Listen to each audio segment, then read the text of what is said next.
From QAnon crazy to queen of the GOP, the rise of Marjorie Taylor Greene. How the f did this happen? This is Not My Party. Brought to you by the Bulwark. This week, the New York Times reported on the unlikely political marriage of the ultimate establishment insider, Kevin McCarthy, and the most bombastic outsider the GOP has produced since he who shall not be named, Marge Taylor Greene. That woman's crazy. This alliance paid dividends, as MTG used her MAGA street cred to help Kevin get his coveted speakership, and now he's poised to pay her back. I won, but at what cost? He told the New York Times, if you're going to be in a fight, you want Marjorie in your foxhole, and I will never leave that woman, and I will always take care of her. How romantic.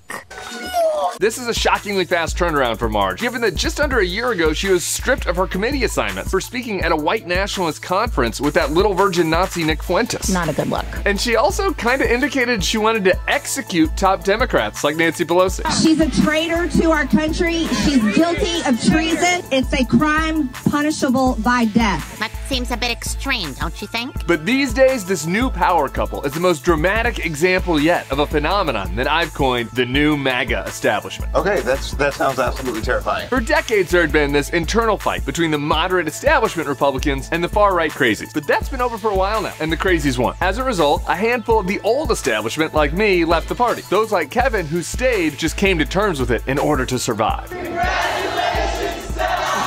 The result, a Frankenstein monster that merges the populist base with the tax-cutting establishment. And the newest face of this monster is Marge. It's just awesome. Former CrossFit entrepreneur got into politics through, where else? Facebook. Old people love the internet. Where she made posts that ranged from racist to unhinged to just downright weird. She famously explained that Jewish space lasers caused the California wildfires. She suggested that mass shootings are false flags to take away guns, and chased David Hogg down the street while he was still in high school, streaming it to her tens of Facebook fans like a lunatic. It's messed up. She was, of course, a leading Stop the Steal advocate and has recently taken up the cause of the January 6th rioters, including praying in front of someone who was cosplaying as a January 6th prisoner for some reason.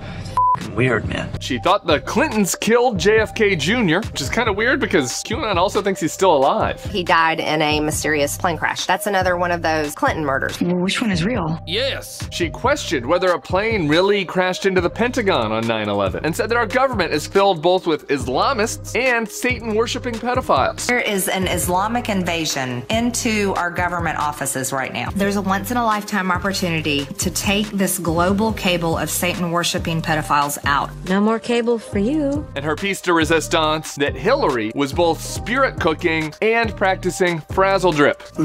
Sounds exotic. For the uninitiated, spirit cooking is an occult performance during which menstrual blood, breast milk, urine, and sperm are used to create a painting. Frazzle drip is a ritual where Hillary allegedly skinned a young girl's face and then wore the girl's face as a mask and drank her blood.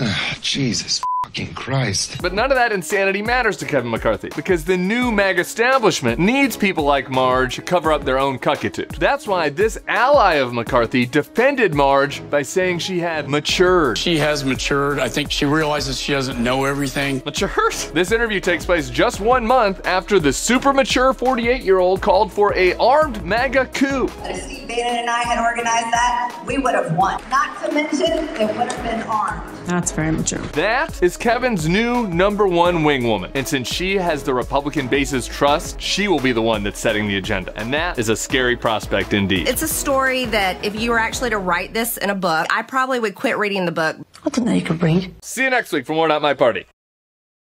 For more weekly episodes of Not My Party, smash that subscribe button.